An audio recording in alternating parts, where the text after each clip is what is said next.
Drejtoresha e QSU-t, thirrje pacientëve dhe familjarëve të tyre, denonconi rastet e korrupsionit të stafit mjekësor.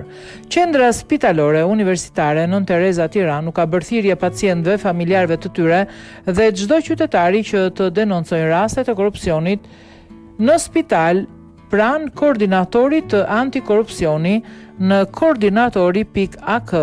Pranë koordinatorit të antikorrupsionit përmes një videonjoftimi në rrjetet sociale, drejtoresha e këtij institucioni Angela Paparizo tha se vetëm përmes transparencës mund të ndërtohet një shërbim mjekësor më cilësor. Deklaratat e Paparizos vijnë pasi pak kohë më parë një deklaratë e saj u bë virale në rrjetet sociale ku thoshte se nuk ishte dieni që në spitale tu merreshin para pacientëve.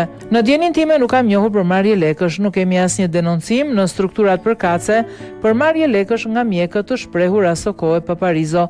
Kjo deklaratë e drejtoreshës bie ndesh me raportimet e vazhdueshme dhe ankesat publike të pacientëve ndër vite se po nuk pagove, nuk merr shërbim.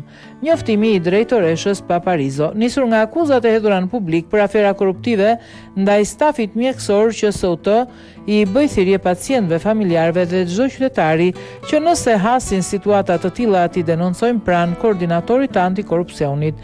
Vetëm përmes transparencës ndërtojmë një shërbim mjekësor më cilësor.